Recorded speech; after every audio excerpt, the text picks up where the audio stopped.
Morning, Ian Quick, Millionaire by 50. Today is Wednesday, August 26th.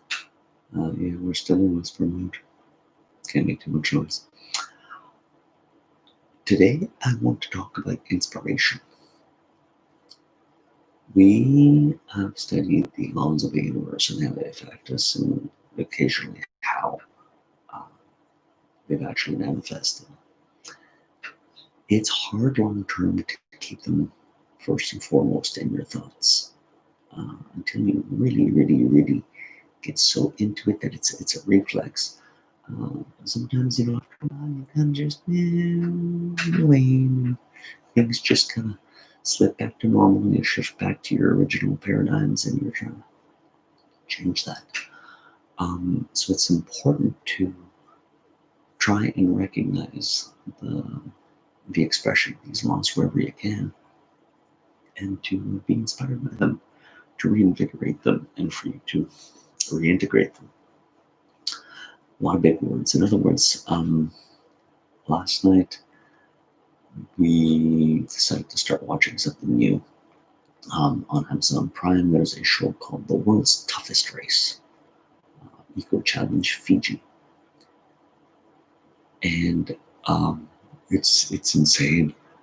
Um, this is I believe, 671-kilometer long race course where you have to paddle through oceans, trek through jungles, um, hike through swamps and crazy rivers during a monsoon, and all these other things, and hike mountains, and it's just, anyways, we wound up watching the first three episodes, which pretty much is how long it took just to cover the first leg of the race. There were 5 legs total.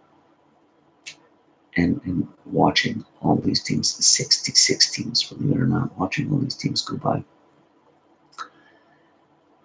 And basically, uh, they've been racing for practically 3 days with very little sleep, very little food other than, a few protein bars, uh, through conditions that would have most people give up within an hour at most.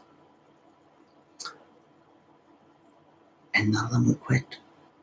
They just go on and push themselves forward because their will is so strong, their paradigms are so um, strong, believing that they can finish this race.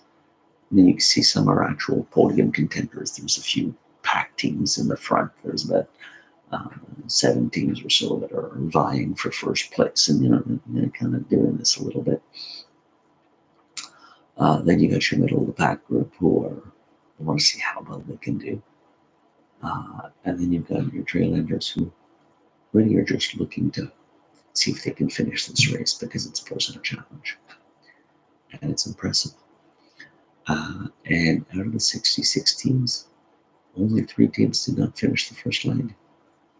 One team did not finish because they did not make it there in time.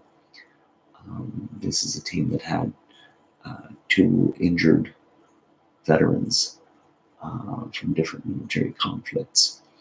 One was completely deaf, and one guy's leg was basically practically rebuilt. Um, but nonetheless, they persevered and played as a team. Um, 2 teams, I lied before, 2 teams actually quit, but I found an important lesson with them quitting as well. They quit not because they're quitters, but they quit because they recognized when a situation is no longer viable. 2 teams in particular were caught at the tail end of the ocean paddling part when the currents picked up and they're going against the current. And they've been paddling for hours and not moving. So basically, they're at a standstill, and no matter how close they're trying to get to this island, they cannot come closer. But behind them, there's a storm coming.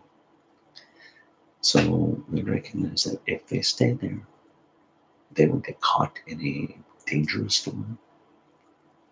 And there's no conceivable way of them to be able to move forward because at this point in the race, at the timing it's at, they've been caught between an impossible situation, a rock and a hard place.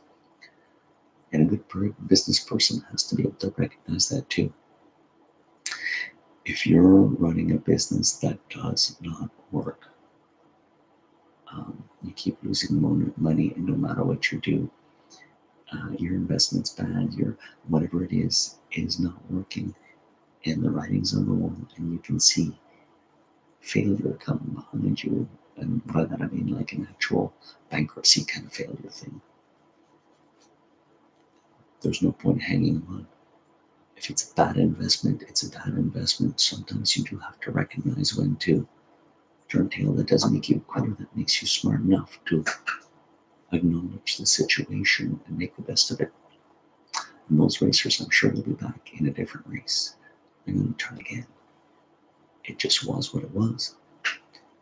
And for the other 63 teams, they pushed forward, and through those 3 episodes, you saw nothing but testimonials of people enduring the worst and still remaining the best. There were no cocky competitors, let's do this, trying to, eat my dust and trying to be better than everybody else. These are all people trying to be the best they can be. And that means being a team player, and that means being respectful of those around you. And the support they would offer each other was absolutely inspirational. But it's just go, go, go. Their paradigms are so strong. They know they can do this. One team, um, truly inspirational, an American team, actually started right off in the lead. And first stretch of ocean, essentially, they got to paddle in the ocean, get to a small island, hike 20 clicks in the woods in that island, come back, and then paddle again through the ocean, dive underwater, pick up a token, and then keep paddling to the main island. It's brutal. So that first stretch, which I don't know how many kilometers it is, but it's a lot, probably like 40 or 50 kilometers or something. They'd paddle and paddle and paddle the whole way, and they had a sail on the boat, but they figured that it wasn't strong enough. They didn't put up a sail. And they were right, they increased their lead by far. However, once they went to the island, one of the players suffered a heat stroke because of that. With a heat stroke, he still managed to hike those 20 kilometers on the island. Basically, he was just stripped down to his underwear, and they had a tether around him, and they just kind of guided him around. Now, when the heat stroke first hit, he needed to cool down and rest a bit, and they went from first place to 57th.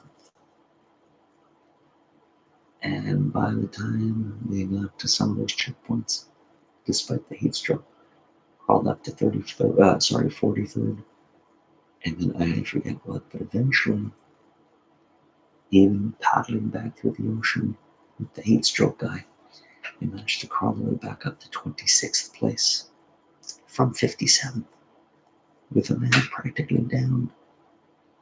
The team didn't give up on him. They were concerned about him, and I'm sure they wished this hadn't happened. But despite that, no criticism, because they know it can happen to any of them.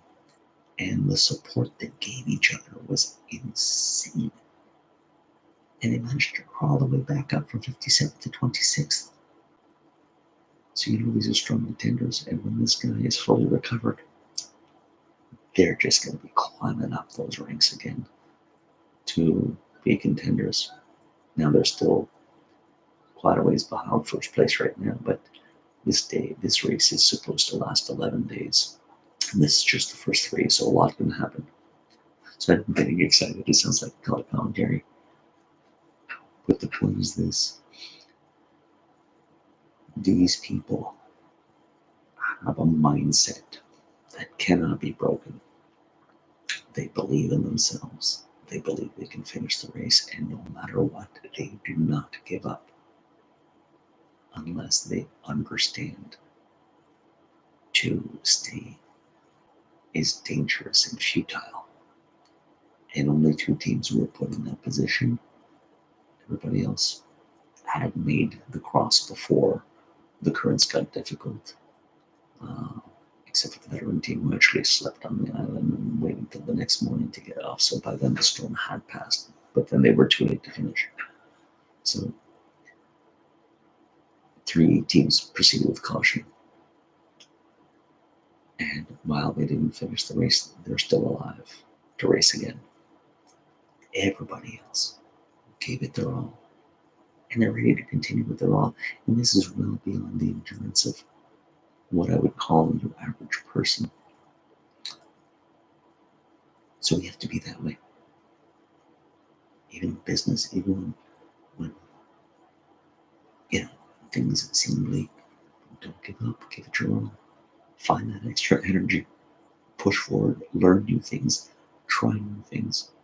And this pandemic is the perfect setting for that right now. How many businesses are shutting down? Some don't have a choice. Some of those people caught in that storm. Debts are piling up. Circumstances won't allow you to remain open at all. Depends on the nature of your business. And you just gotta stop and do something else. And it's heartbreaking. But it makes sense for others if you're able to survive. I've been able to survive.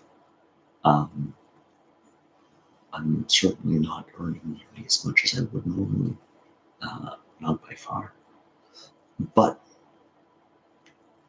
I'm still surviving, and I'm trying to thrive in this. I am not giving up. I'm trying new things. I'm networking differently. I'm offering services I weren't before that are adapted to a pandemic, and I will thrive.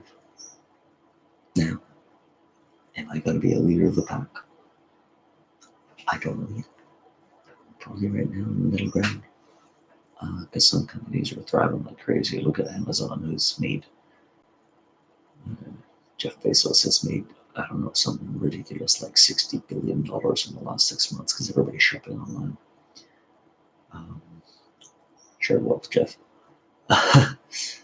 But it doesn't matter. I'm inspired by this. And so when I see something like this, I feel very energized, and I'm going to allow myself to keep being inspired by this and other things I see. This is what keeps us moving forward. On that note, I am grateful for that little recharge last night and this morning. I'm grateful that I also yesterday managed to find an additional resource to a project I want to do for the holiday season. I am grateful for business opportunities that have come by yesterday and the ones that are coming today, I'm sure. I'm grateful for all this happy money coming my way. See you guys tomorrow.